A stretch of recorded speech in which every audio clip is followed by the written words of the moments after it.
Esperamos a Lindbergh. Lindbergh está llegando. Un héroe admirado. Un racista despreciable. Debemos proteger la raza europea. Para unos un patriota. Para otros, un traidor. Un hombre discreto, incluso mojigato, que mantuvo 3 familias en secreto al mismo tiempo.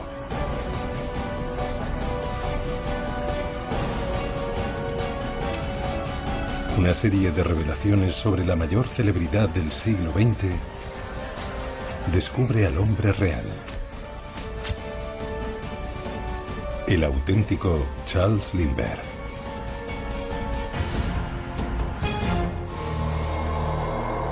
Secretos de la historia. Las vidas secretas de Charles Lindbergh.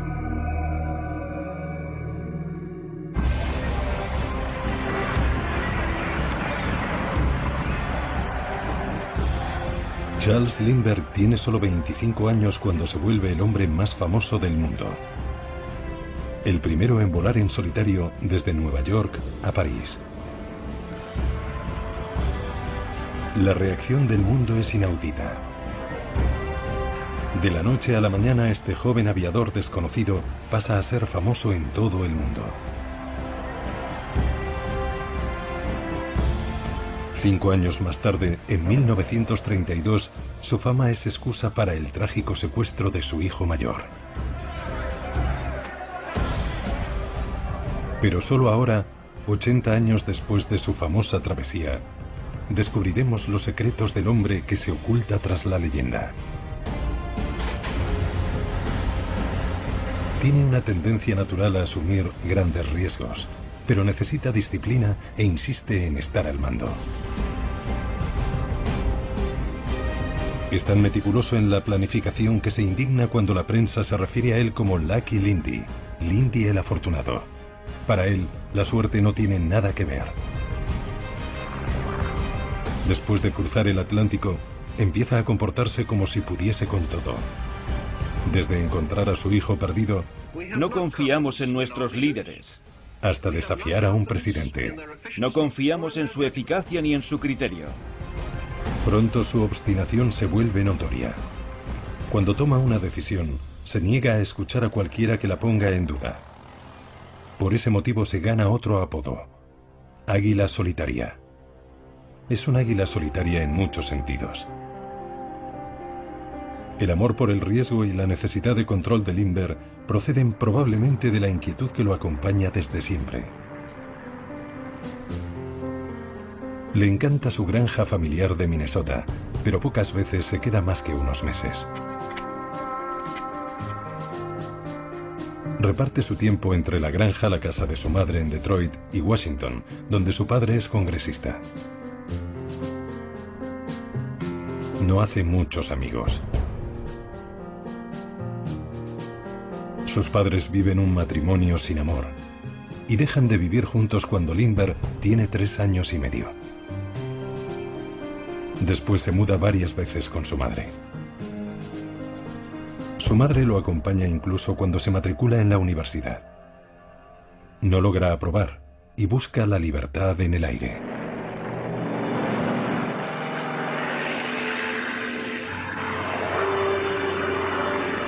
Por primera vez en la vida supera sus limitaciones y encuentra el éxito. El coqueteo con el peligro hace que se sienta inmortal, como si fuese un dios. Entra como acróbata en un circo volador. Y después perfecciona sus habilidades como piloto en las fuerzas aéreas. En 1926, Lindbergh acepta el reto de pilotar para el nuevo servicio de correo aéreo. Obligados a volar con malas condiciones meteorológicas para que el correo llegue a tiempo, 31 de cada 40 pilotos se estrellan y mueren. Lindbergh consigue huir del peligro varias veces, y se gana los apodos del Indy el Afortunado y el Loco Volador. Es tan independiente y osado que la gente cree que está loco. Pierde el control hasta 4 veces, pero siempre consigue subirse a un ala y saltar antes de que el avión se estrelle.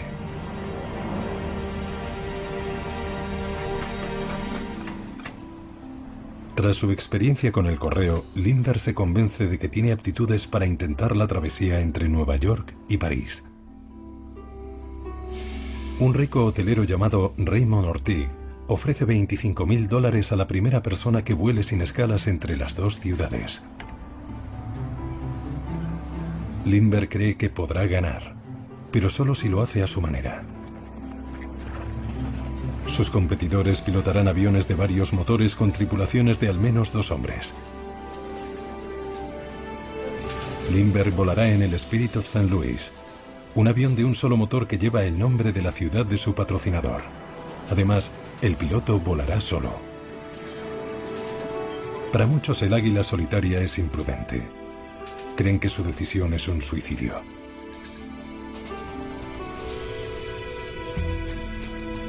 Tendrá que mantenerse en vela tras los controles durante más de 30 horas, pero los escépticos no consiguen minar su decisión. Planifica todo el vuelo con la misma mirada gélida. Hace una evaluación científica de todo lo que cree que necesita.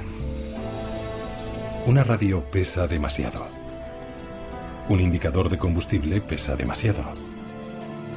Controlará el consumo de combustible con su reloj. El paracaídas le salvó la vida 4 veces, pero ahora, haciendo cálculos, decide ahorrar 10 kilos. No llevará paracaídas. Al aligerar la carga, puede llevar más combustible que almacena justo detrás del motor. Es una decisión arriesgada.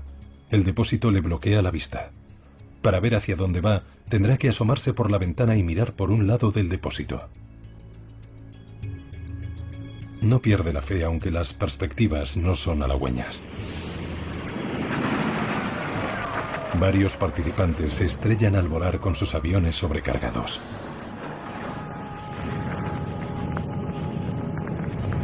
Cuatro pierden la vida. Mientras Lindbergh hace los últimos preparativos, le informan de que otro equipo ha despegado.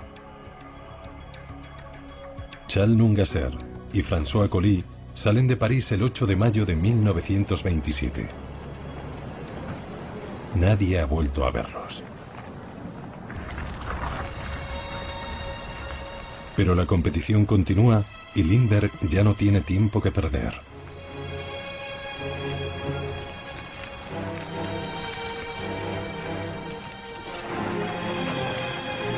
El 20 de mayo de 1927 llega su oportunidad.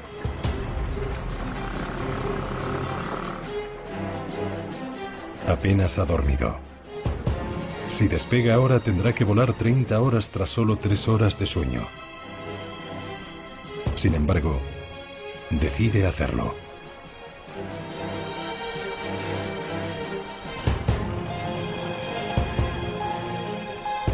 Muchos creen que está cometiendo un grave error al emprender un vuelo transatlántico con tan pocas horas de sueño.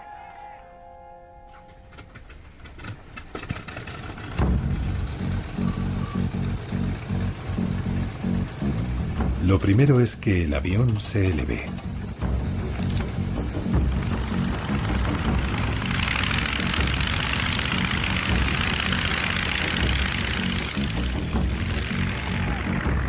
Nunca ha volado con tanto combustible. Más de 1.200 kilos.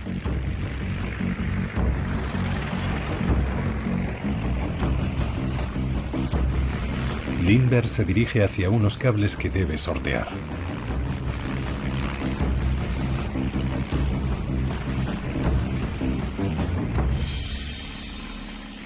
Pasa a solo 6 metros.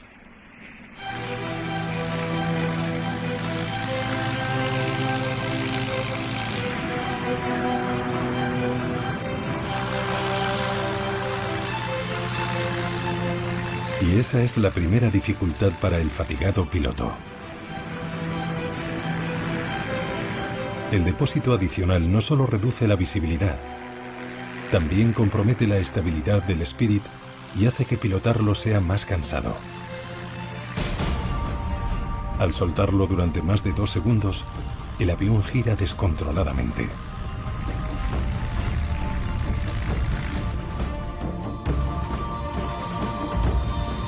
La ruta prevista pasa sobre Nueva Escocia y Terranova antes de recorrer 2000 millas sobre el Atlántico. Aquí, sobre las aguas tormentosas, Lindbergh se enfrenta al mayor peligro.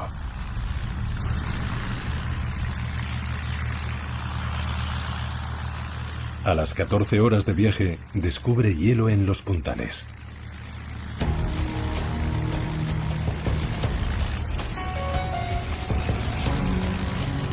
Debe maniobrar. Si no llega a una zona más cálida, el peso adicional hará que caiga al mar.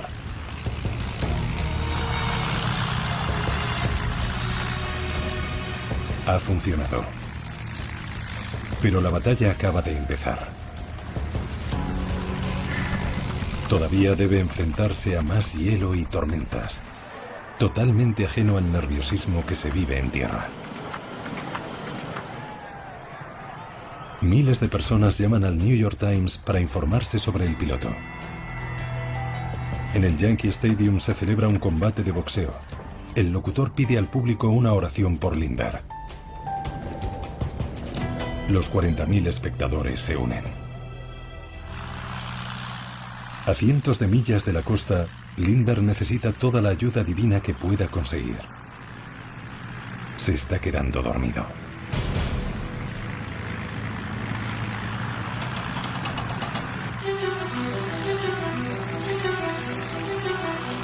Charles Lindbergh ha recorrido más de la mitad de la ruta entre Nueva York y París. Lleva 11 horas luchando para evitar que el avión se congele y caiga al mar. Está fatigado y ya no puede más. Se queda dormido. Nadie pilota el Spirit of St. Louis, que empieza a descender. Lindbergh se salva gracias a la inestabilidad de su avión. La caída lo despierta.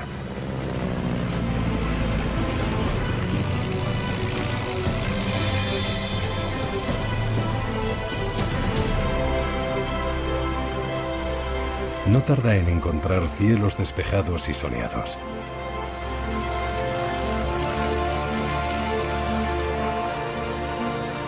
Seis horas más tarde, divisa tierra. Irlanda. No está en absoluto preparado para lo que sucede a continuación.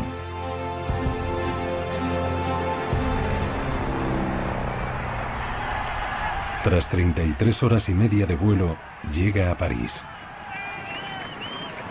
150.000 personas lo reciben.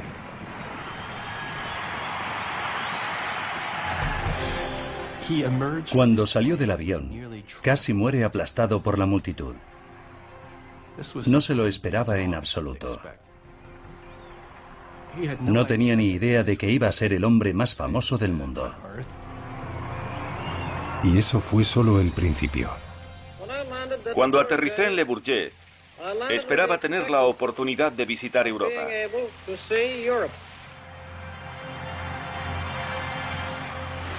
Entonces me informaron de que, aunque no estaba obligado a regresar, tendría un acorazado esperándome en una semana.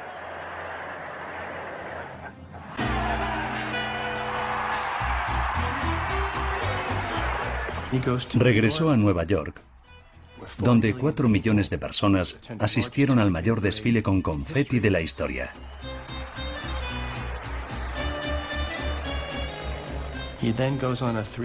A continuación realizó una gira triunfal por todo el país.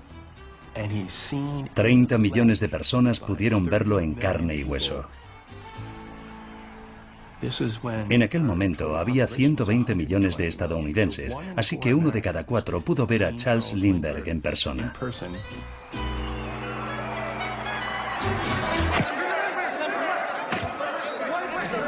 Pero la fama también cansa. Una vez acabada la gira, Lindbergh decidió volver a su vida relativamente anónima. Su frustración iba en aumento al ver que ni la prensa ni el pueblo se lo permitían.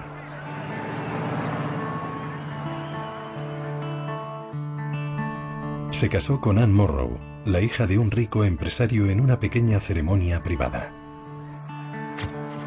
La prensa reaccionó persiguiéndolos durante su luna de miel. Un año más tarde, cuando Anne dio a luz, intentaron ocultar la noticia. El nacimiento se mantuvo en secreto.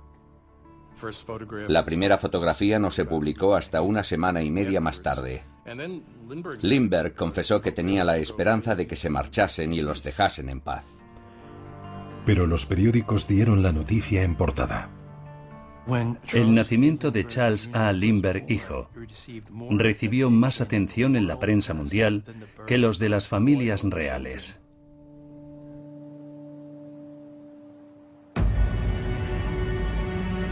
Finalmente, Lindbergh intenta ocultarse con su familia en una finca de 160 hectáreas en Nueva Jersey.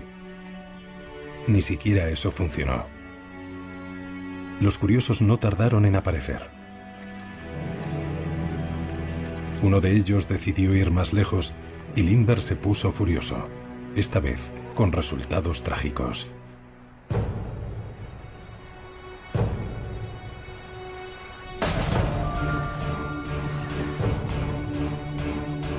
El 1 de marzo de 1932.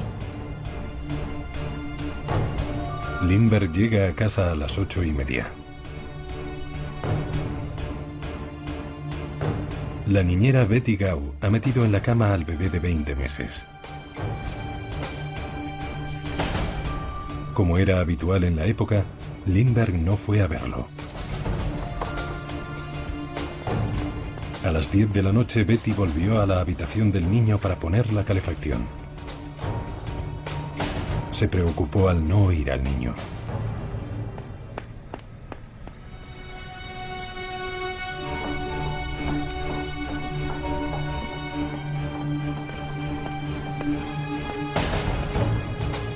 Fue Lindbergh quien encontró la nota. Han secuestrado a su hijo. Sus esfuerzos por garantizar la seguridad y la intimidad de su familia habían fracasado. Pero no se desanimó. Se encargó en persona. Cogió la escopeta y empezó a buscar. Así empezaba uno de los casos criminales más espectaculares de Estados Unidos. Fue una verdadera caza al hombre. Lindbergh perdió la paciencia al ver que el operativo policial encontraba huellas y una escalera improvisada, pero no al niño. Entonces decidió encargarse personalmente. Tomó el mando. Les dijo a los periodistas lo que tenían que escribir. Buscó por toda la finca pruebas que la policía no hubiera visto. Estaba convencido de que era el único capaz de resolver el caso. Lindbergh se embarcó en una extraña odisea. Reprimió sus sentimientos y prohibió llorar a su mujer. Ella lloraba mucho.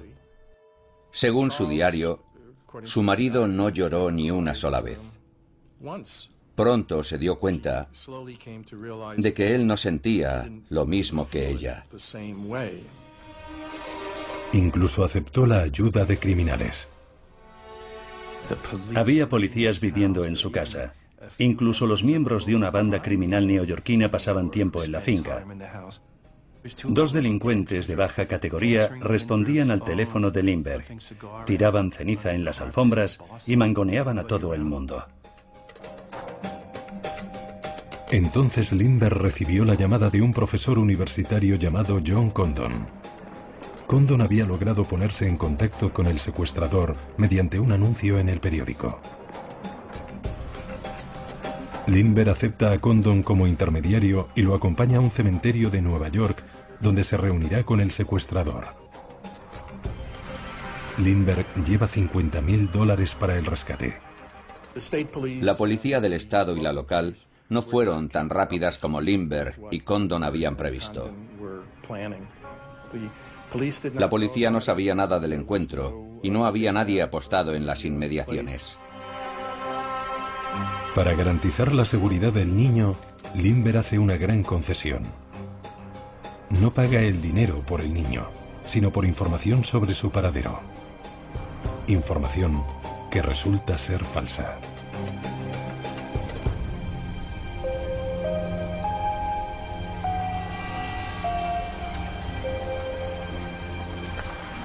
Seis semanas más tarde, un conductor se detiene cerca de la finca de Lindbergh. Se adentra en el bosque para hacer sus necesidades. Allí se encuentra el cadáver en descomposición de un bebé. Charles Lindbergh hijo está muerto, con el cráneo fracturado. La autopsia revela que murió la noche del secuestro.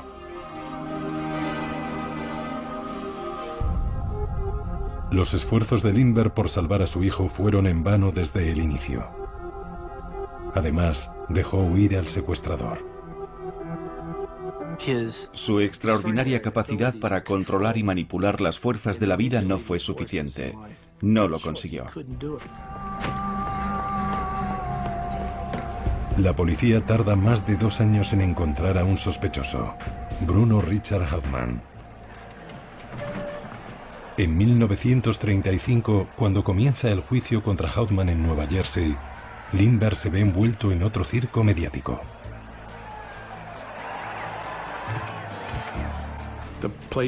El lugar estaba completamente abarrotado.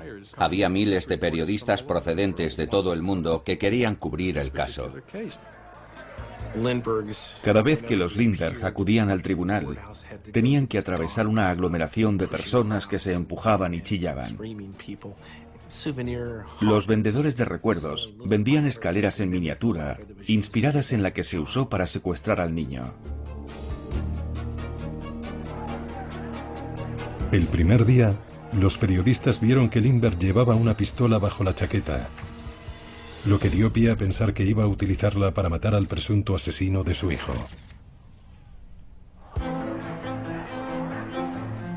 El juicio de Bruno Richard Hauptmann duró 6 semanas. Charles Lindbergh deja a su atormentada esposa en casa y asiste a todas las sesiones. Igual que tras la desaparición del niño, reprime sus emociones y se centra en los hechos. Dejó el trabajo el día que cobró los $50.000. El mismo día.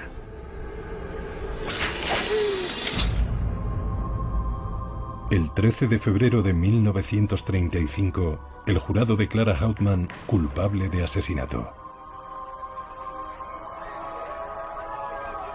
Lindbergh no vuelve a hablar sobre la tragedia, salvo para insistir en la culpa de Hauptmann. Él y Anne Morrow tuvieron otros 5 hijos. Ahora está más decidido que nunca a mantener a salvo a su familia y adiestra a un pastor alemán para que duerma junto a la cama de sus hijos. Más tarde, recibió amenazas sobre su segundo hijo, así que se marchó con su familia a Inglaterra.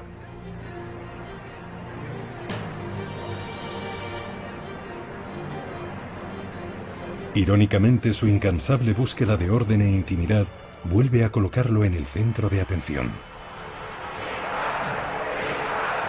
Aterriza en Inglaterra en el apogeo de la Alemania nazi. Su admiración por el régimen de Hitler lo impulsa a entrar en política con resultados desastrosos.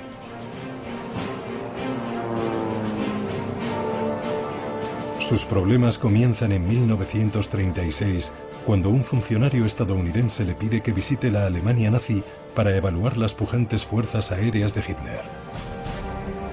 Lindbergh acepta encantado. Y los nazis abren sus puertas de par en par para el gran héroe americano.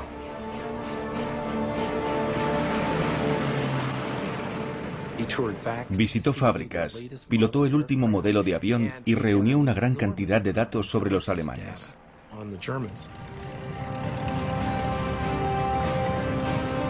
Sobre todo le impresionó el orden y la disciplina.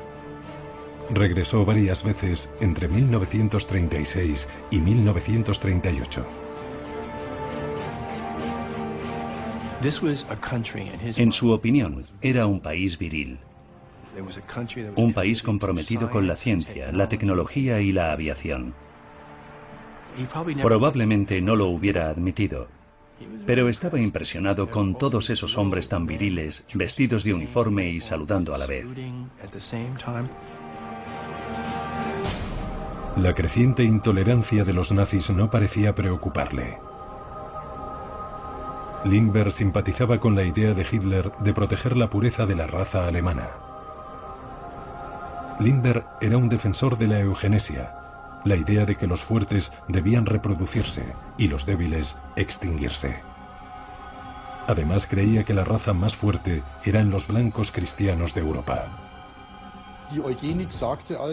La eugenesia defiende que no es casualidad que algunas personas sean más inteligentes y talentosas. Todo tiene relación con el esperma del padre. Y Lindbergh estaba seguro de que su esperma era especialmente bueno.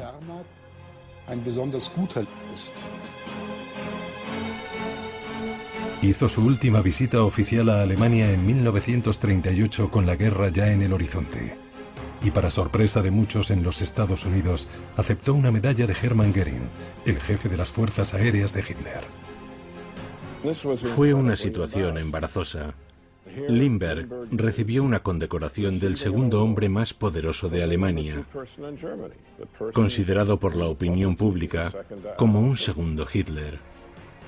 Lindbergh siempre se defendió diciendo que no sabía que iban a darle la medalla, pero lo que sí sabemos es que era la segunda medalla más valiosa concedida por el gobierno nazi a un civil, y la aceptó lleno de orgullo. El trabajo de espionaje realizado convenció a Lindbergh de que Alemania era demasiado fuerte y decidió tomar un papel político aún más importante. Quería mantener a su país fuera de la guerra. Entonces abandonó su exilio y regresó a Estados Unidos para plantar cara al popular presidente Franklin Roosevelt. Hacía falta ser muy arrogante para intentar algo así. Necesitamos un dirigente para el que nuestro país sea lo primero. Creo que pensaba, si soy yo el que tiene que hacerlo, lo haré. Sabía que la gente lo escucharía. Y tenía razón. Nuestro propio pueblo está dividido sobre la implicación en las guerras europeas. Recorre el país con opiniones cada vez más arriesgadas y extremistas. Es evidente que Inglaterra va a perder la guerra. Se opone a ayudar a los británicos incluso mientras las bombas alemanas caen sobre el país. No podremos ganar esta guerra para los ingleses por mucha ayuda que mandemos. Insiste en que la guerra causaría tal destrucción que los comunistas se harían con el poder. Decía que no podíamos permitir que las potencias, las grandes potencias del mundo blanco, se enfrentaran entre sí, o los asiáticos tomarían el mando. Para él los rusos eran asiáticos. La vitalidad de la raza es fundamental. Debemos proteger la raza europea. Pero Lindbergh subestimó a Franklin Roosevelt. Roosevelt le pincha el teléfono y sus colaboradores lo acusan de nazi. Entonces, el 11 de septiembre de 1941, da un discurso que destruye para siempre su reputación. 3 grupos, dice, están arrastrando a Estados Unidos a la guerra. Culpa a la administración de Roosevelt y los británicos. También culpa a los judíos americanos. Continuó con los argumentos manidos de que los judíos tienen una influencia desproporcionada en el cine, en la prensa, en la radio y en el gobierno. ¿Qué estaba haciendo? Estaba diciendo, casi como si hablase de una conspiración, que nos estaban manipulando. Para muchos, Lindbergh estaba repitiendo los argumentos de Hitler, lo que confirmaba las acusaciones de nazi y traidor vertidas desde la Casa Blanca. ¿Lindbergh era nazi? No lo creo. Lo que sí creo es que no consideraba a los judíos totalmente blancos ni totalmente americanos. Los acusaba de tener su propia agenda. La indignación es inmensa. Los editoriales de los periódicos de todo el país condenaban su discurso. No se lo creía, estaba conmocionado. Esta anécdota deja claro lo desorientado que estaba Lindbergh. Años más tarde, en los 60, cuando se volvió a hablar de este tema, les dijo a unos amigos, no escucharon el resto del discurso, nadie habla del resto del discurso.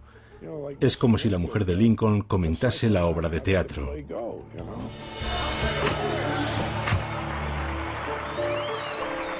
En menos de 15 años, Charles Lindbergh ha pasado de héroe a paria. Pero todavía no va a dejar de asumir riesgos. Años más tarde, su reputación sufriría otro golpe cuando trascendieron los rumores sobre su compleja vida privada.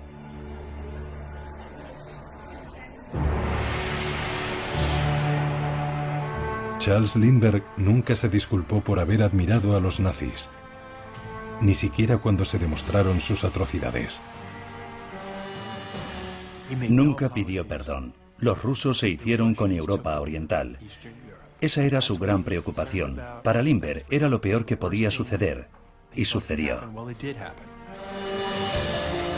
Algunos opinan que Lindbergh no solo era obcecado, sino que sufría una grave ceguera moral. Valoraba la ciencia y el orden por encima de las emociones y lo impredecible de las interacciones humanas. Lindbergh era un hombre frío. No tenía mucha empatía. Nunca volvió a participar en política nacional. Pero su fracaso no apaga su ambición. Tampoco quiebra su confianza en que puede hacer cualquier cosa. El gobierno está furioso por su oposición a la guerra, pero él decide alistarse en el ejército. Entonces, el secretario para la guerra le dijo, la verdad es que no lo quiero aquí. No sé si está comprometido con nuestra victoria. A Lindbergh se le cerraron las puertas de las Fuerzas Armadas. Estaba destrozado. Pero eso no lo detuvo. Pronto encontró el modo de participar en la guerra como civil. A los 42 años, fue al Pacífico contratado por el ejército. Allí enseñó a los pilotos cómo ahorrar combustible para incrementar su alcance. Voló en 50 misiones de combate. Incluso participó en una batalla aérea y ganó. Llama la atención lo tenaz y obstinado que era. Quería participar en la guerra y lo hizo de forma muy significativa.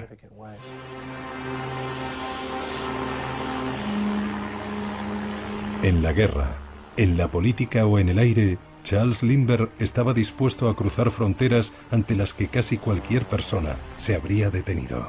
Su gran éxito al cruzar en solitario el océano Atlántico hasta Francia le dio la seguridad de que las limitaciones eran solo para los demás. Pero en ningún lugar desafió los límites con tanta libertad como en su vida privada. Mientras vivió, se aseguró de aparecer ante la opinión pública como un esposo y padre devoto. Unas décadas después de su muerte, en 1974, aparecieron los primeros indicios que amenazaban con empañar su imagen. En 2003, Dirk, Astrid y David Hesheimer realizaron unas declaraciones sorprendentes. Afirmaban que Lindbergh había mantenido una relación con su madre Brigitta entre 1957 y 1974. Además, insistían en que Lindbergh era su padre. Para mí, él era mi padre. Para los demás puede ser el gran Charles Lindbergh. En realidad no me importa. Estoy orgullosa, pero no es lo más importante para mí.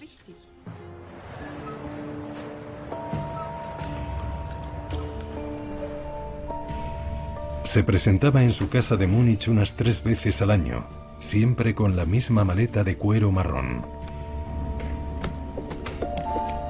Los niños lo conocían no como un famoso aviador, sino como un hombre de negocios americano llamado Karu Kent, que los divertía mientras desayunaban tortitas. Cuando le preguntábamos a mi madre por qué no venía más a menudo, ella nos decía que era un hombre muy ocupado. Yo sabía que era algo más que un escritor o un comercial. Estaba convencido de que era una persona importante.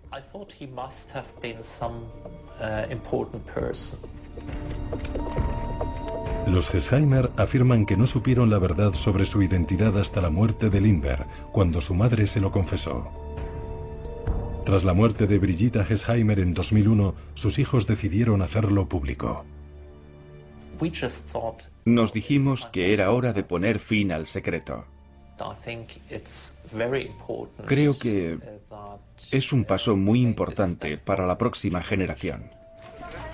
Dirk y sus hermanos se han enfrentado a un gran escepticismo. Hay toda una legión de falsos Lindbergh. Podría demostrarse con un análisis del ADN y estamos dispuestos. Desde 1932, al menos 17 personas han afirmado ser hijos del fallecido Lindbergh. Anne Morrow murió en 2001 sin mencionar ninguna sospecha de que su marido tuviese una vida secreta. Para sus hijos, la aparición de los Gesheimer ha sido una sorpresa. ¿Es posible que Charles Lindbergh haya tenido una familia oculta en Europa durante décadas? Para acallar a los escépticos, los Gesheimer fueron a un laboratorio forense de Múnich. En 2003, los científicos compararon el ADN de los Gesheimer con el de un nieto reconocido de Lindbergh que accedió a colaborar. Los resultados no dejaron lugar a dudas.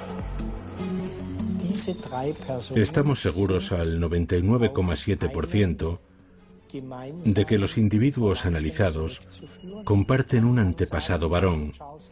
La probabilidad de que Charles Lindbergh sea el padre de Dirk Gesheimer es muy alta. Dirk sigue viviendo en la casa que Lindbergh construyó para su madre. Tiene más de 100 cartas de su padre, que incluyen sorprendentes detalles sobre sus infidelidades. Es increíble, pero los Gesheimer no son la única familia secreta de Charles Lindbergh. El aviador tuvo otros 4 hijos en Europa con otras 2 mujeres. En total tuvo 3 amantes. Y en 10 años exactos, tuvo 7 hijos. Se esforzó mucho por mantenerlo en secreto. Y sus métodos todavía están empezando a salir a la luz.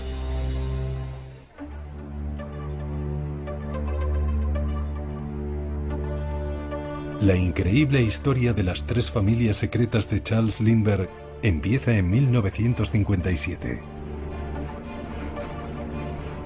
Sus viajes casi constantes empiezan a pasar factura a su esposa y sus hijos. Por aquel entonces, el matrimonio de Lindbergh era una farsa. Se pasaba 8 o 9 meses al año alejado de su mujer. Cuando vuelve, su presencia es opresiva para su familia. Sus hijos estadounidenses lo describen como un padre muy cariñoso, pero también muy estricto. Les dejaba listas con lo que tenían que hacer cuando él no estaba. Él se llevaba un duplicado y la revisaba cuando volvía. Lindbergh no era menos estricto con su esposa, pues la obligaba a registrar todos y cada uno de los gastos domésticos.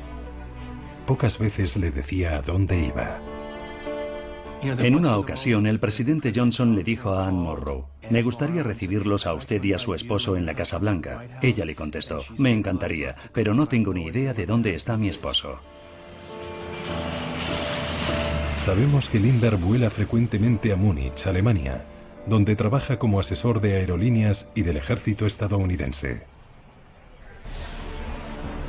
Allí empezó una relación con su secretaria llamada Valeska. En marzo de 1957, Charles Lindbergh acudió a una fiesta con Valeska, que le presentó a unas amigas suyas, las hermanas Gesheimer. A Lindbergh le cayeron bien las dos hermanas, pero sobre todo Brigitta, una sombrerera 26 años más joven que él. Las tres mujeres hablan inglés y conversan con Lindbergh sobre la Guerra Fría. Aquella tarde, Brigitta Gesheimer dijo: tanto si va a haber una guerra como si no, lo más hermoso del mundo es tener hijos. Los niños son el futuro. Aquel comentario fue la semilla de una relación que duró casi 20 años. Lindbergh empezó a acompañar a Brigitta Gesheimer por Múnich, aunque todavía continuaba su relación con Valeska. Pronto empezó otra relación con la hermana de Brigitta, Marietta. Marietta Gesheimer y Valeska tuvieron 2 hijos cada una con Charles Lindbergh. Ambas familias han evitado siempre la atención pública. Él no solo se llevó el secreto a la tumba, también sus mujeres guardaron silencio. En sus cartas a la madre de Dirk, Lindbergh habla sobre sus otras familias. Las cartas revelan también cómo mantuvo la relación en secreto.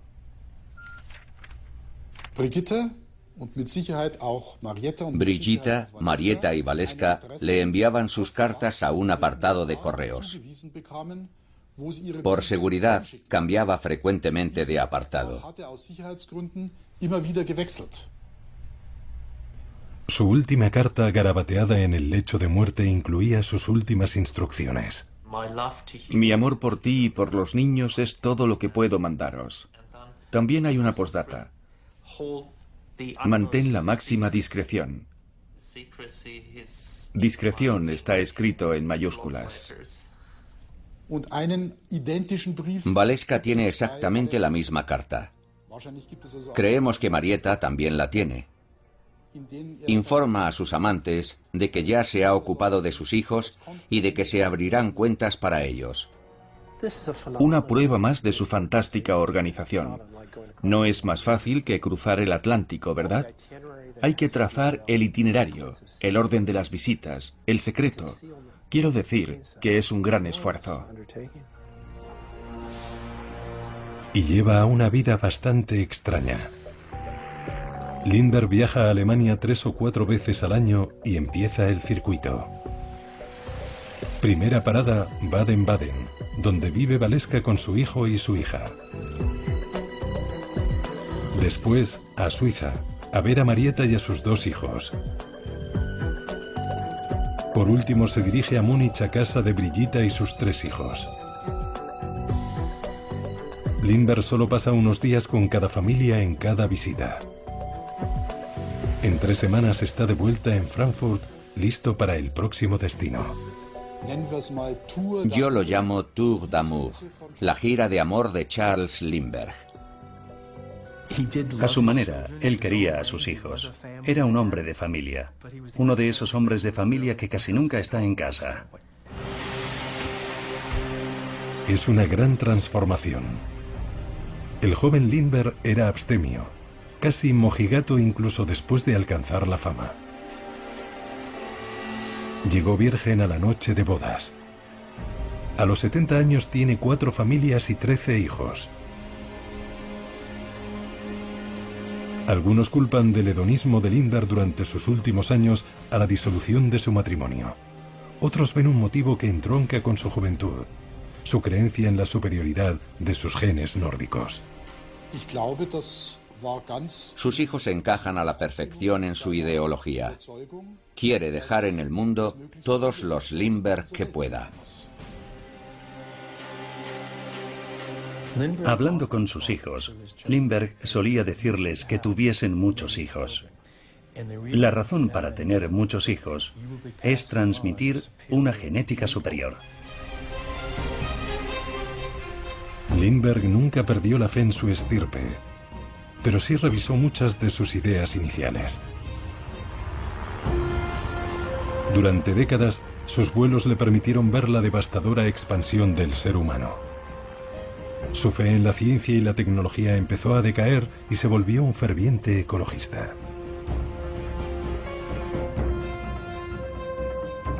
Se desilusionó con la ciencia y el racionalismo en general al ver que no solo no nos llevaban al paraíso, sino que estaban creando un monstruo de Frankenstein.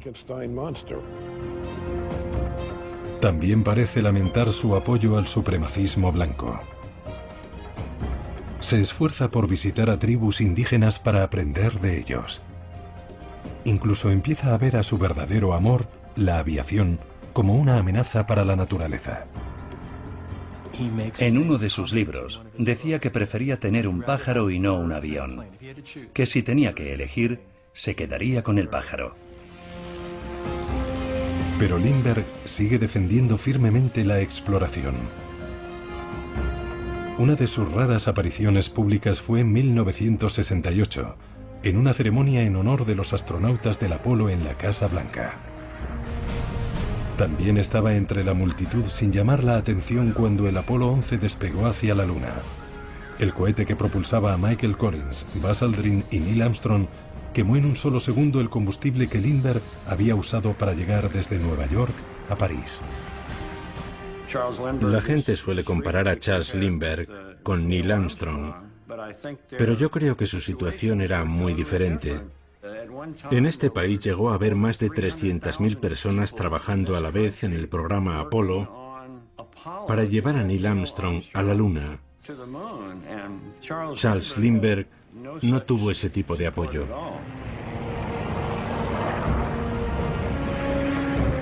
Charles Lindbergh nunca perdió la voluntad para controlar su destino. Y su espíritu viajero nunca murió. Pero en 1973 eligió un destino que sería su última parada: el remoto extremo de la isla de Maui, en Hawái. Allí Lindbergh podía huir de la humanidad y disfrutar de la naturaleza mejor que en ningún otro lugar de Estados Unidos.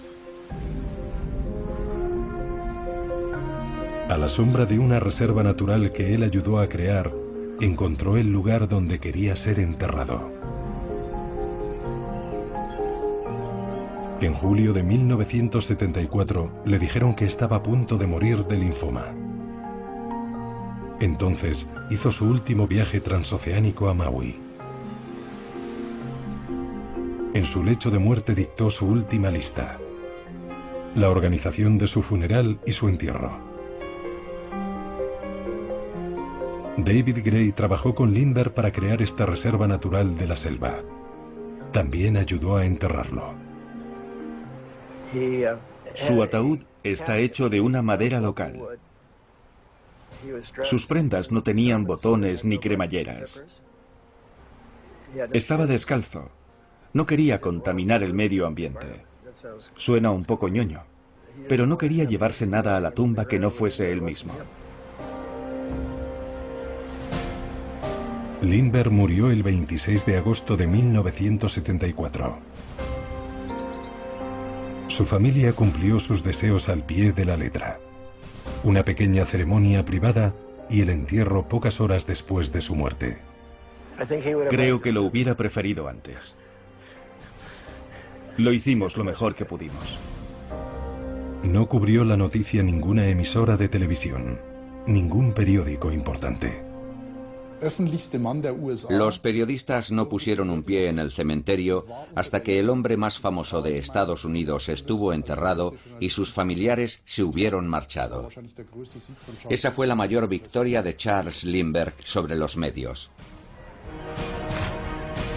Él esperaba que a su mujer, Anne Morrow, la enterrasen a su lado.